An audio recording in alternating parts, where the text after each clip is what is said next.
la radio que nos une. Le damos continuidad a la mañana de día lunes, arrancando la semanita bien, contentos, con sol, con buen clima. Hoy no tenemos invitados en el piso, pero sí nos va a estar visitando en unas horas nada más y nos va a contar una amiga de la casa. Ella es candidata a diputada nacional por la provincia de Buenos Aires y ya ha tenido varias charlas aquí con nosotros. Así que bueno, también la oportunidad para que ella nos cuente qué va a venir a hacer también, ¿no? Tal cual, le vamos a dar la bienvenida a Dania Tabela. Buenos días, Dania, ¿cómo estás? Hola, ¿qué tal? ¿Cómo están? Muy bien. Muy buenos días. Bien, bueno. Muy bien, hoy te vamos a tener por acá. Sí, hoy voy a estar haciendo un poco de actividad con el intendente, con Franco Flexas. Vamos a hacer un vivo en Face. Bien. Así que bueno, pedirle a los vecinos y vecinas de General Viamonte que si tienen ganas de escucharnos, se conecten, podamos charlar un poco sobre la situación actual, sobre los proyectos que se van a empezar a discutir a partir de diciembre en el Congreso de la Nación y sobre todo, bueno, del cambio de rumbo que esperamos se pueda ir configurando a partir del 11 de diciembre. Perfecto. Bien, Dania, cuando vos hablas de cambio de rumbo y un poco lo que la gente también quiere saber y conocer, ¿cuáles son esas propuestas por ahí más importantes con las que vas? Viste que vos decís, bueno, esto va a ser lo primero, o las primeras 2 o 3 cosas por las que voy a luchar y abogar cuando llegue al Congreso, si es que la gente pone ese voto de confianza. Sí, nosotros desde Juntos ya lo fuimos planteando tanto antes de la PASO, durante la PASO como ahora. Nuestras propuestas tienen 3 ejes fundamentales. Un eje vinculado a educación, que está vinculado a la ley de emergencia educativa y a una ley de esencialidad de la actividad educativa, con 2 objetivos concretos que tienen que ver con la inclusión. No solo de los chicos que en el marco del cierre de las escuelas quedaron afuera y desvinculados del sistema educativo, sino también con la recuperación de contenidos de aquellos que, aún quedando vinculados, sabemos que han tenido un atraso importantísimo en sus trayectos formativos. La segunda cuestión tiene que ver con la generación de empleo genuino. Esto ya es un poco más complejo, pero claramente hay que discutir las leyes que tenemos, que tienen 70 años de antigüedad, y la economía ha cambiado y ha puesto en igualdad, lamentablemente, ha puesto en igualdad de condiciones también a las pymes y a las medianas y pequeñas empresas de nuestro país en términos de vulnerabilidad económica de cara a la situación y a las crisis económicas. Sí, una de las grandes inquietudes de las pymes y pequeñas y medianas empresas es también esto de los impuestos, ¿no? Con los que deben encarar la actividad, más en una situación de pandemia. Bueno, hemos visto en este último tiempo cuántos negocios han tenido que cerrar sus puertas, ¿no? Absolutamente eso, el costo laboral y por supuesto la industria del juicio laboral que se ha llevado en torno a este proceso. También. Entonces claramente las leyes laborales, por lo menos para las pequeñas y medianas empresas, tienen que tener un ayornamiento que nos permita generar puestos de trabajo genuino, porque si no, la verdad que hay 250.000 jóvenes que se incorporan año a año a la población económicamente activa, pero no se genera empleo genuino. Por También lo tanto, que invite a los comerciantes a contratar, porque muchos comerciantes temen, ¿no? Por todo esto que vos decís también. Es lógico, ¿por qué lo harías? Tal cual. Uno para protegerse, dice no amplío el negocio, me quedo como estoy, total me sale más barato no tener un empleado.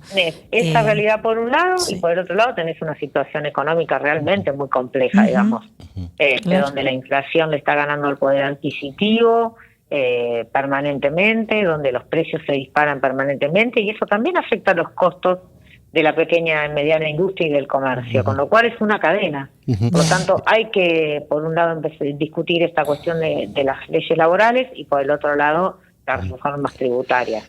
Por lo pronto, evitar la creación de más impuestos y el aumento de los que ya existen y poder ir reduciendo y simplificando los que existen con medidas que tienen que ver con esto que los otros días se planteaba en el debate que dieron los candidatos a diputados de la ciudad. Tienen que ver con las moratorias, tienen que ver con las posibilidades de actualizar las grillas del monotributo, un sector que está absolutamente desprotegido, que no ha tenido ningún tipo de reconocimiento y que durante toda la pandemia ha hecho hasta lo imposible para sostener sus pequeñas actividades económicas, más en el caso de que los tenían los empleados. Entonces me parece que hace falta discutir esto con un viso de realidad. El 90% de nuestro sistema productivo está protagonizado por pequeñas y medianas empresas y o monotributistas. Bueno, Dania, esto con esa realidad. Independientemente de las propuestas y los proyectos que ya se van a estar hablando a través de la campaña, no podemos dejar de lado los resultados que se dieron hace muy pocos tiempos en las PASO y que marcaron un número importante, una diferencia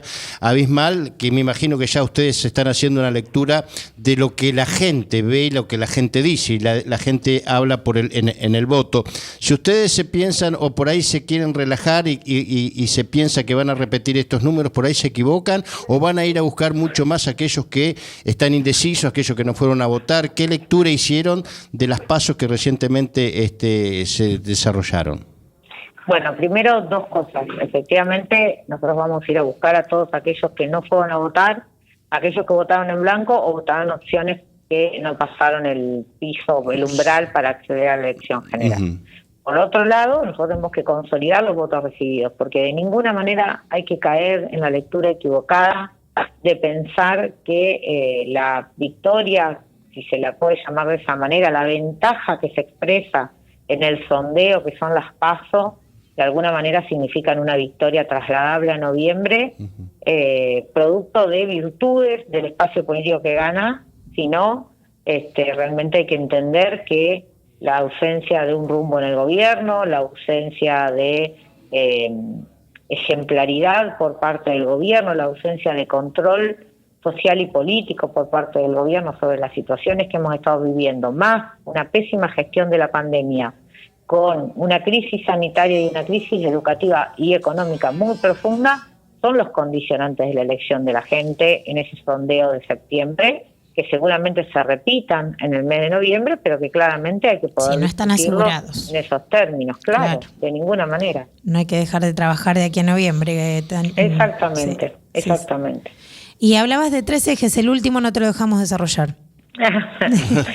No, y el tercer eje tiene que ver con la seguridad. Cuando uno, bueno, ustedes vieron la semana pasada, realmente nosotros vivimos en una zona mucho más tranquila, pero cuando uno ve las cosas que pasan a nivel del conurbano bonaerense en términos de inseguridad, hay que entender que esa inseguridad también llega luego al interior, y me parece que lo de Lucas fundamentalmente para mí ha sido un golpe muy muy duro. Soy mamá, digo, cualquiera que es padre o madre siente que perder un hijo en la puerta de su casa que estaba yéndose al colegio es realmente terrible para todos, para la familia y para la sociedad. Entonces, bueno, claramente en términos de seguridad hay que desempolvar la discusión del Código Penal, que duerme, la reforma del Código Penal duerme el sueño de los justos porque el oficialismo ha decidido no discutirlo en esta etapa por el tipo de delitos que se tipifican.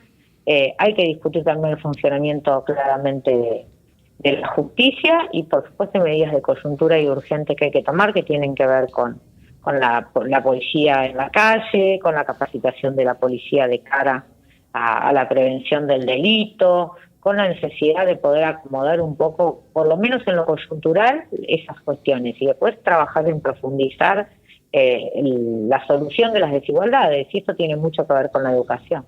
Tal cual, ¿Qué te produjo ese post-elecciones, esas post-paso, la renuncia masiva o los pedidos de renuncia masiva de funcionarios? Es un poco querer acomodar el carro, como por ahí decimos, las sandías en el carro. ¿Qué lectura le hicieron al respecto de eso, Dania?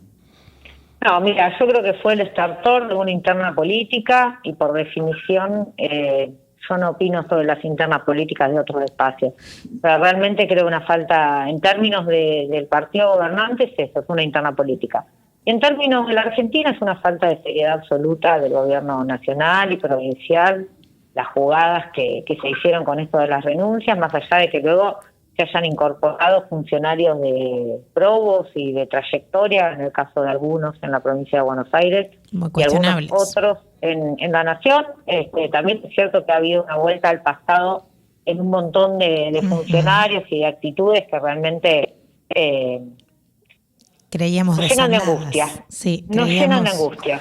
Creíamos superadas, pero no. Claro, Aníbal Fernández la semana pasada atacando al dibujante, hoy o ayer atacando a un periodista.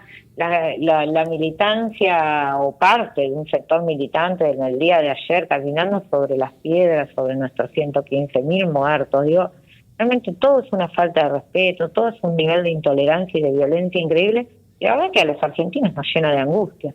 Entonces me parece que nada, hay que superar esa instancia, hay que poder mirar para el futuro. El 14 de noviembre tenemos una responsabilidad que es la de ir a decir basta a todas estas condiciones, es la de ir a decir que no estamos dispuestos a renunciar a la Argentina, como dice Facundo Manes. A mí me pasa, nos vamos a Dania, que las últimas elecciones de estos últimos 20 años por lo menos, han sido con el voto del basta, ¿no? Como que cada vez que vamos a votar tenemos que ir con la desesperanza de que se vayan estos que están para que los que vengan traigan algo diferente, y a los 4 años vamos con un poco la misma visión. ¿Podremos cambiar esto en algún momento como país? Mira, primero, la verdad es que en algunas elecciones hemos ido a votar con esperanza. Pero la realidad es que la profundidad de la crisis que tiene la Argentina y de la grieta que esta Argentina ha desarrollado, que no es la grieta de la política del Frente de Todos y de Cambiemos, o de Cristina y de Macri, es la grieta del 50% de pobres, es la grieta del 50% de chicos que no terminan su formación secundaria, es la grieta del 50% de inflación.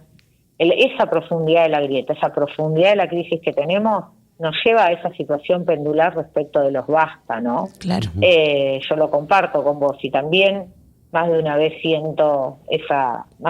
sentido esa situación. Ha habido elecciones en las que he votado con mayor expectativa y esperanza. Creo que llega el momento que se van agotando los tiempos. Mira, claro. La mayoría hasta hace, vamos a decir, hasta mediados del mandato del presidente Macri, nadie podía pensar que un presidente podía no tener una reelección. Y así como no la tuvo, también tenemos que reconocer como esperanza que por primera vez un mandatario, un presidente que no pertenece al partido justicialista o al Frente de Todos, culmina un mandato. El proceso de desgaste del actual presidente se aceleró muchísimo más. Antes de las elecciones se hablaba de la reelección de Alberto. Hoy esto ya es algo absolutamente descartado hasta el propio presidente. Entonces me parece que los ciclos se van acotando más rápido porque la gente cada vez tiene menos paciencia, y la verdad es que tenemos menos paciencia con razón. Porque hay cuestiones que son difíciles de resolver. Yo no te voy a decir que de un día para el otro se puede resolver los planes sociales cuando tenés un 50% de pobreza. Pero hay cuestiones que se pueden resolver con actitud, con debate, con discusión política, y sobre todo generando medidas consensuadas de mediano y largo plazo.